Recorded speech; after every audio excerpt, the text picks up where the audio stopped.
Okay, Assalamualaikum warahmatullahi wabarakatuh. A very good evening. I bid to all and my fellow lecturer, Dr. Nur Aida Mat Tamrin.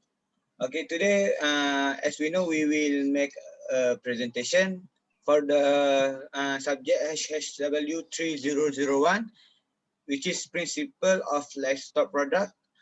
Okay, the title of our presentation is Livestock Industry for Deers. Before that, I will introduce my teammates. I have three members. I have 6 members, which is Siti MUNIRAH binti ISMAIL, matric number 201206. Me, Muhammad Adam ALIMIN, me Muhammad YUSUF, 204175. Muhammad ASYRAAF bin MAZUHA, 201780. Sri REGGA anak perempuan SANKER, 203459. Nur SYAFIQA AIMAN binti MUHAMAD, 201240. And ESTHER Linda anak JESI, 201960. Okay, without any hesitation, we will start by now. Okay, I will tell about the history of deer industry in Malaysia. Okay, industrial in Malaysia. Livestock industry in Malaysia is over the century. Okay, Malaysian livestock industry is an important and one of the fundamental industries in the country agriculture development. It provides relative employment, supply the domestic requirement of meat, milk, and dairy product to the population. Okay, for the livestock, livestock also used for plow traction, fertilizer, meat production, and transport. Livestock production still insufficient due to demand following the increase of population and consumption. As we know, Malaysians have many population of people from year to year that will make the demand for the livestock will increase. Okay, next. There's industry in Malaysia. Okay, this industry in Malaysia, this is farming from the family Cervidae. The deer industry in Malaysia was formed in 1993. Deers consume a wide variety of grasses, tree leaf, and shrub. Deer farming is likely to grow rapidly in the future since there is both of high local demand and good export potential for venison. There are 3 types of deers in Malaysia that we can see around, which is Cervus timorensis, Cervus unicolor, and Cervus nippon. The rest, the detail for the this will be presented from my teammates. Okay, this is the picture of the deers in Malaysia, which is Cervus timorensis, that we call Javan rusa, Cervus unicolor, and the Sambas rusa, and the Cervus nippon, that we call Sika. Okay, this is the trend of the livestock product output in Malaysia from 2005 to 2014. That the source from the Malaysian Department of Veterinary Service. My friend will give the detail of this statistic at the next presentation. Okay, deer industry in Malaysia, there are approximately 35 deer farm and 3,060 deers comprising of 8 species, namely the deers distributed in Malaysia, such as Afia Deers Farm, Hilltop Eco Deers Ranch, and etc. Okay, as we know, we can search from the Google for the distributor of this in Malaysia, because it has many distributor for the this livestock. Okay, fowl mortality rate of up to 60% have been reported in some farm. Okay, that's all from me. The next slide I will present to you is the trends of the industry of the year. Next slide. Okay, the data I collected is from the Department of Veterinary Service Malaysia. The Ministry of Agriculture and Food Industries is always updating the number of the ruminant animals in their website. However, in this website, there's still lack of data of the deer, such as self-sufficiency or demands or import and export of the deer. But the data they always updating is such as buffalo, cattle, sheep, swine, poultry, or milk that we consume every day in our daily life. Okay, now here we will, to see the development of the progress of the deer, we will looking back at the 5 years behind, which is 2017 to the 2020. In this livestock, they're updating the livestock population by states of deer from 2017 until 2019. Now we will see the livestock population of deer. What is livestock? Livestock refers to specific animals bred in an agriculture setting for food extraction or labor. Here I had include the figure of the livestock population by states of deer in 2017. I also have highlight the number of deer in each state. And here is the figure 2 of the livestock population by states of deer in 2018. Next slide. Figure 3 shows the livestock population by states in 2019. Next slide. Okay, to give us the clearer image, the development of the livestock population of deer by states from 2017 until 2019, I have arranged those data into this figure. As we can see from this figure, the total of livestock population of deer by states had been slightly decreased from 2017 to 2018, which means in 2017, the total of livestock population of deer in all states is 14,480, and then it dropped to the 14,301 in 2018, and then small increase from 2018 to 2019, means the total of deer, it is slight increase in 2019 with the total of 15,019 of deer in all states. Second, Pahang had the highest livestock population of deer in 2019.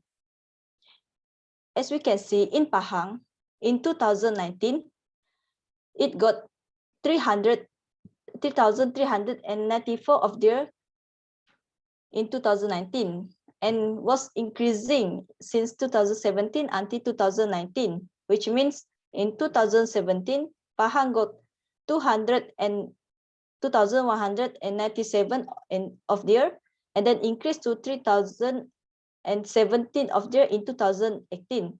And then it increased again to 3,394 of deer in 2019. The third one is Wilayah Persekutuan had the lowest livestock population of deer in 2019, which means Wilayah Persekutuan only got 12 of deer in 2019 and was decreasing from 2017 to 2019. Means in 2017, Wilayah Persekutuan got 94 of deer and then dropped to 13 of deer in 2018 and dropped again till 12 total of deer in 2019. Fourth, the states that were gradually increased in livestock population of deer from 2017 to 2019 are Perlis, Selangor, Pahang, Terengganu, and Kelantan. These 5 states increase of livestock population of deers in 2017 until 2019. And the last one is the states that will decrease gradually in livestock population of deer from 2017 to 2019 are Perak and Wilayah Persekutuan. Next slide. Now we will see the domesticated animal in each state. What is domesticated animals?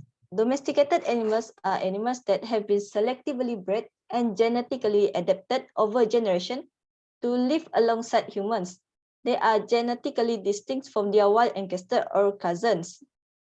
Figure 1 shows the population of other domesticated animals in 2017 in Peninsular Malaysia. And here I have highlighted the total of deer in each state. Figure 2 shows the population of other domesticated animals in 2018 in Peninsular Malaysia. Next slide. Figure 3, it shows the population of other domesticated animals from 2013 to 2019 in Sarawak. Here I have highlighted the total of the deers of male and female in deer. And the next figure is the number of other domesticated animals by states in all states in 2019. Next slide. This is the figure of the number of other domesticated animals by states in all states in 2020. Next slide. Once again, to give us the clearer image of the progress of the number of domesticated animals of deer by states from 2017 to 2020, I have arranged those data to these figures. From what we can observe is the total of number of domesticated animals deer by states was rising from 2017 to 2018, which means the total of the number of domesticated animal deer in 2017 is 13,633, and then it is increased to 15,649 in 2018. However, the number of the deer decreased significantly between 2018 to 2020, which means in 2019 it rise to 13,744, and then it decreased to 13,744, and then drop again to 12,556. Second, Perak has had the highest numbers, which is 4,819 number of domesticated animal deer in 2020. Third, Pulau Pinang had the lowest number, which is 121 of domesticated animal deer in 2020. And the next is the number of domesticated animals deer increased gradually in Perlis and Terengganu since 2017 to 2020. In Perlis got 284 of deer in 2017, and then it increased till 384 of domesticated animal of deer in 2020. While Terengganu got 655,000 of 655 of deer in 2017, and then increased until 863 of deer in 2020. Lastly, the number of domesticated animals deer is dropped gradually in Melaka and Johor since 2017 and to 2020. In Melaka, it got 394 of deers in 2017, and then it dropped till 331 of deers in 2020, while Johor got 9,992 of deer in 2017, and then dropped till 1,203 of deer in 2020. Next slide. Okay, now I will present about the types industry of deer in Malaysia. Okay, the first, next slide. The first one is Faculty of Veterinary Medicine and Animal Science, University Putra Malaysia. The present structure and status of deer industry, breeds, types, production system, reproductive performance, and disease of deer are reviewed at Malaysia. There are approximately 35 deer farms and 3,600 deer comprising of 8 species, namely which is Cervus timorensis, Exis, Dama, Cervus unicolor, Cervus nippon, Cervus elepus, Exis porcinis, and Exis bawean. From here, deer consume a wide variety of grass, tree leaf, and shrubs. Most of the farm provide concentrate and salt licks as feed supplements. Deer farming is likely to grow rapidly in the future since there is both a high local demand and good export potential of venison. Next slide. Okay, the second one is about the Muda Agriculture Development Authority, MADA. Okay, about deer breeding in Pedu, implementing the deer breeding project at the Pedu Dam in an area of 2.6 hectares in 1994. 10 paddocks mean a small field, which is for the growing of grass, we are prepared from this area. The deer breed were allowed to graze on the grass planted following each paddock turns, as well as given additional food pellets. Okay, for the deer species, at the beginning of this project, 10 deer of the Cervus timorensis species were placed in the area. The deer were obtained from the Veterinary Breeding Center, Veterinary Service Department of Behrang Ulu Perak. Okay, from record, there are 40 deer families known today, including a number of subspecies. The species spread come from the species of red deer, Cervus elepus, wapiti or elk, fallow deer, dama, sika deer, Cervus nippon, and others. The more widely bred species in eastern deer, Cervus timorensis, which is in Malaysia, there is a white deer known as a sambar deer. Okay, the next slide. That is Department of Agriculture Sarawak. At Agriculture Sarawak, deer of subspecies Rusa, Cervus timorensis rusa, is an indigenous wildlife species of Borneo. Deer has an excellent potential as a farming enterprise. Commercial farming of deer can produce an annual yield of 500 until 700 kilograms per hectare. For the female reproduction, which is fertility receptive period, hints of female deer calve throughout the year. Pregnancy rates is about 90%, indicating that Rusa hinds are highly fertile. Hens converts at 90 until 20 months of age at an average weight of 45 until 46 kilograms.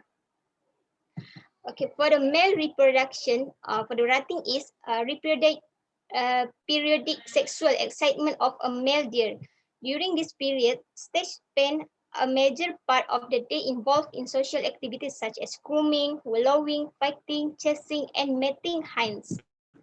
They exhibit maximal testosterone concentrations, presence of hard antler, and ants increase in ratting activity, whilst the rats in a progress stage become intractable and aggressive. Okay, next slide. Okay, the last one is Department of Wildlife in 1977 at Sungai Perak. Okay, for this, breeding deer is in captivity for conservation purpose was initiated by the Department of Wildlife in 1977 at Sungai Perak. In 1980, the DVS import 34 head of red deer Cervus elepus from New Zealand for a pilot project in Ijok, Kuala Selangor.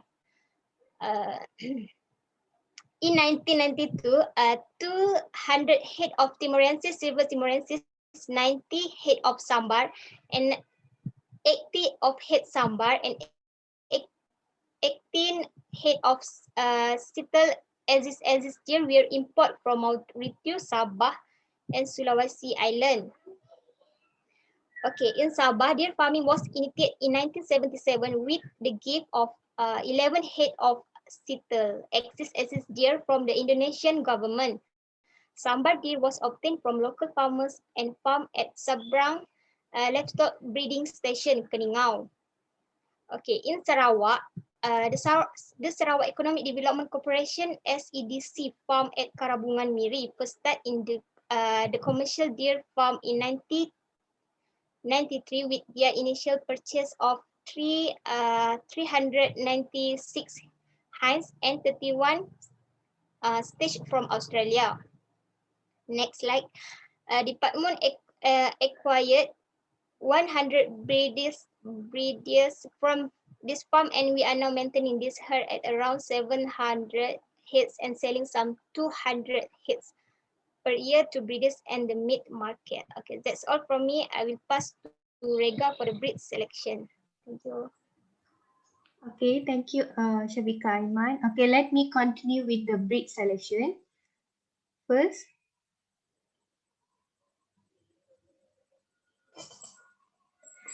firstly is Cervus timorensis, which is known as Jawan Rusa. Okay, most of these Jawan Rusa can be found on Southeast Asia, which they occur from Malaysia in the west to the New Zealand in the east. Okay, for their habitat, the Jawan Rusa mostly prefer to live in forest, plantation, and grassland in the highland of Southeast Asia.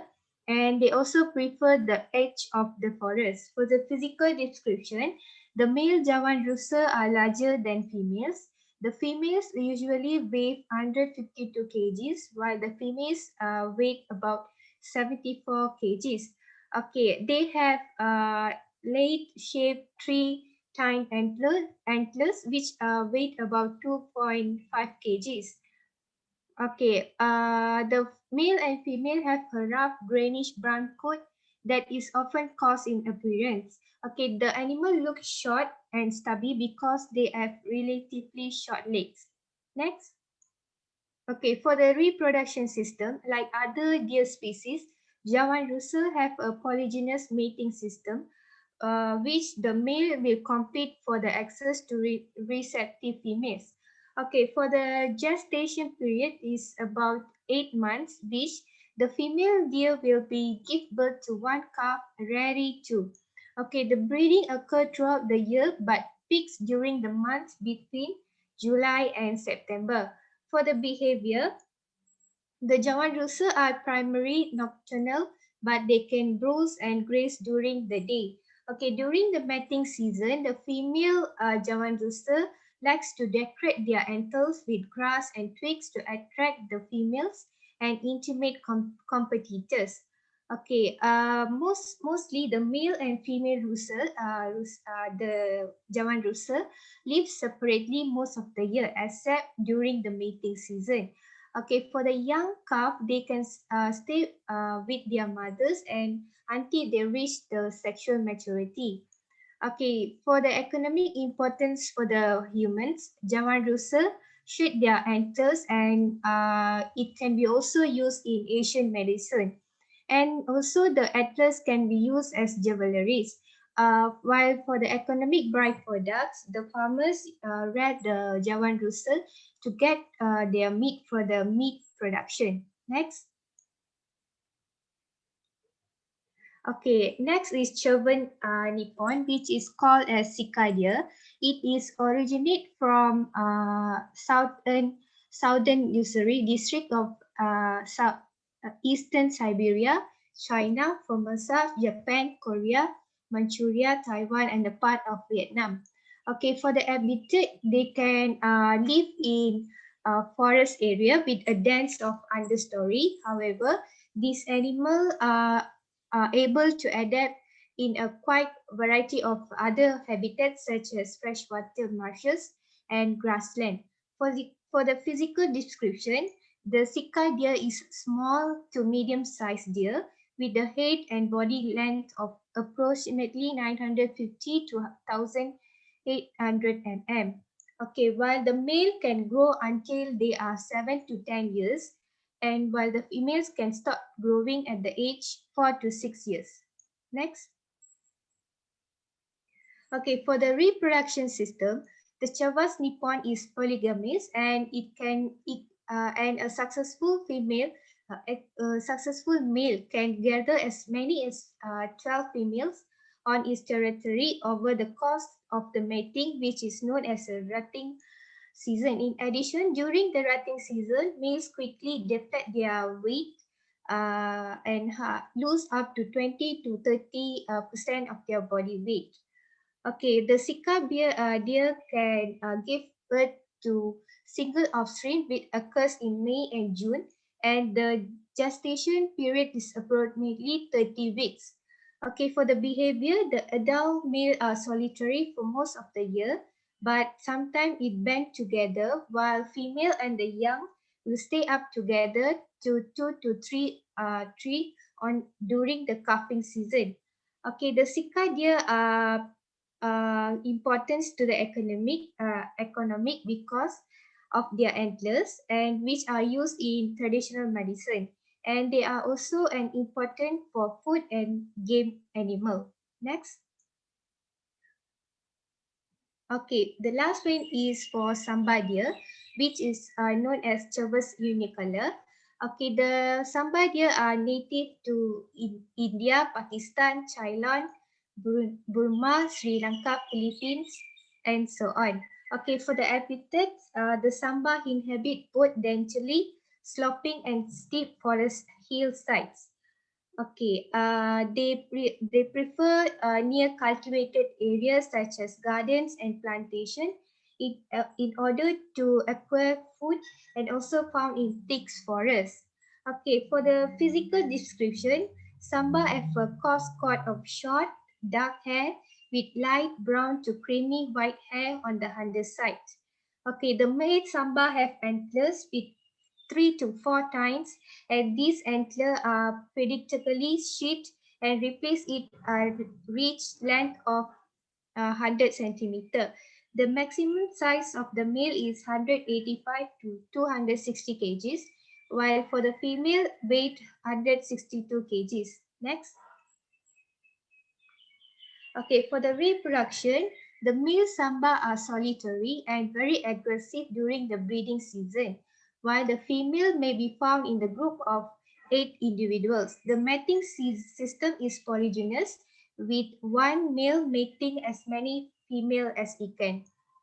Okay, the Samba have no specific breeding season, but mostly occurs from September to January. The gestation period is about 9 months, and both the Rusa unicolor are very active and have a brown hair with light spot which are soon last shortly. Okay, the fawn will be weight 10 kg at the birth. For the behavior, the Samba are mostly nocturnal, resting during the day in the forest cover. Okay, for the economic importance for the humans hunt Samba deer for food and for the trade. Samba are also captured and placed in zoos worldwide. That's all.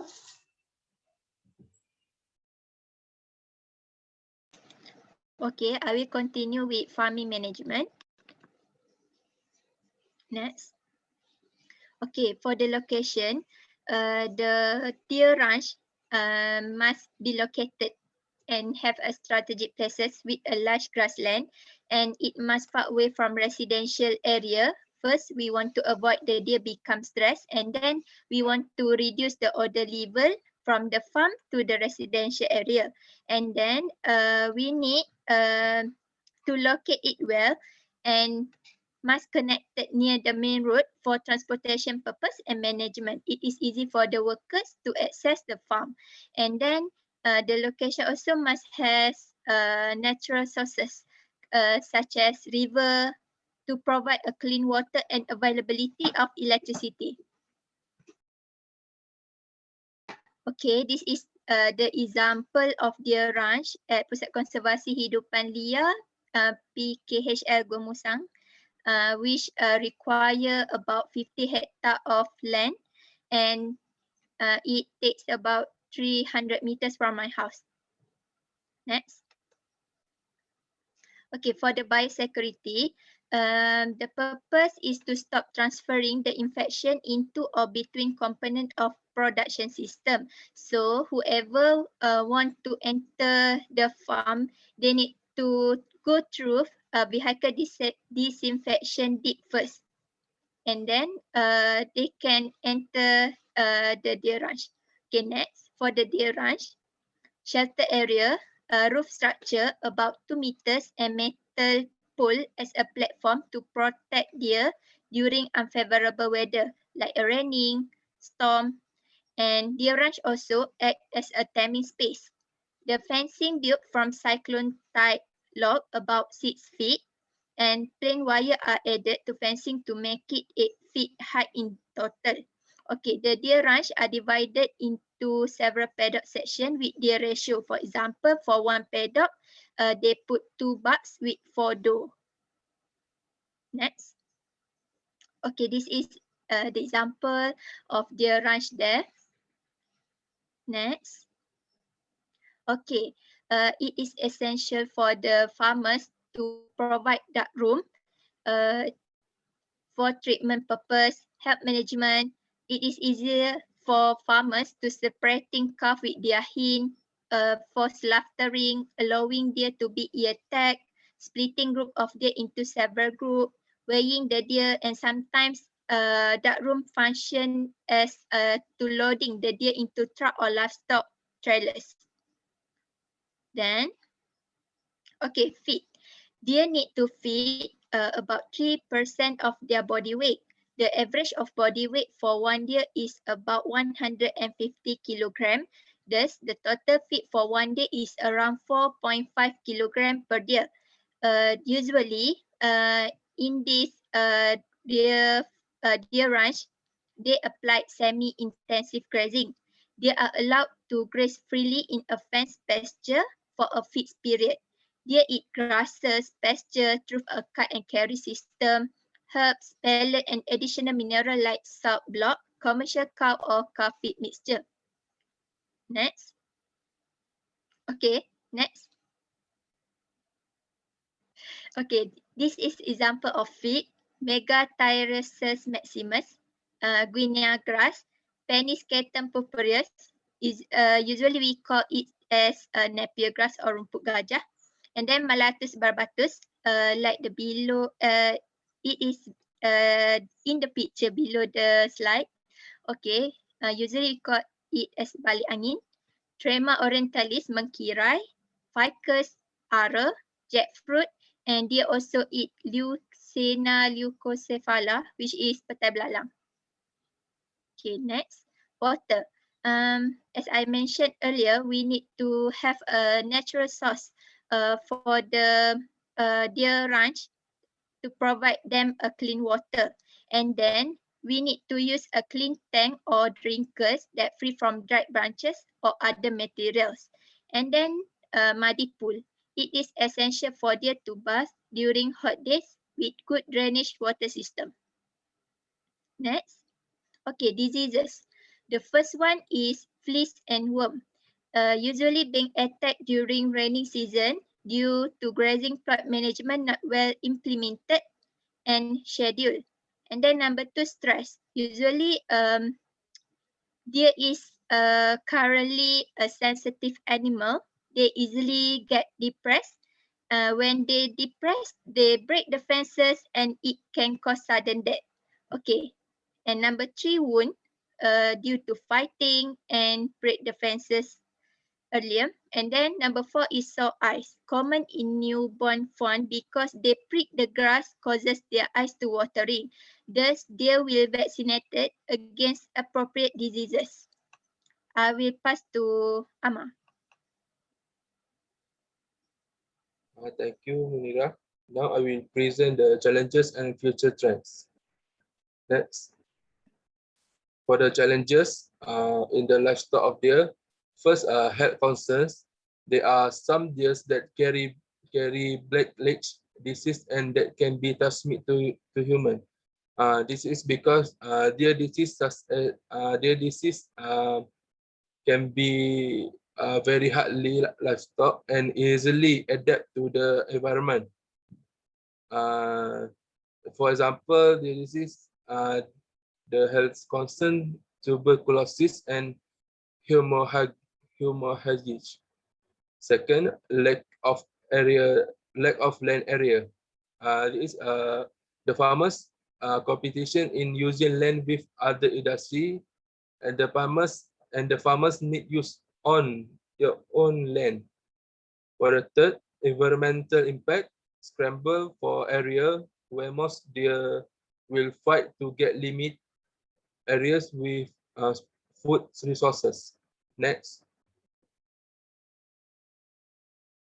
For the next challenges, in Malaysia, we have mixed farming system. In Malaysia, the farmer use traditional in crop livestock. We don't have use modern crop livestock. For the last challenge, enhance energy. This efficiency, minimize food mass along the demand chains. In Malaysia, we have no more type of food to give the deer. For the future trend and livestock of deer, first, establishment of breeders association. For this, the farmers can be exchange of their ideas on breeding and their farm management with other country like Australia, New Zealand. Okay. For the second, implementation. For the implementation, create a national program in certain area of the farm that have identified for research. The Department of Veterinary Service will the full support of the academic and research institution should coordinate implementation of the national program. Next. For the third future trend, research and development to ensure future production forecast. The future production forecast and enhance predict levy program. Industry expectation to research and development. The availability of the research fund to meet industry research and development expectation. For the last future trends, advance in technology, especially in transport and communication to promote expansion global, such as we can be to do in the other country. That's all for me. Thank you.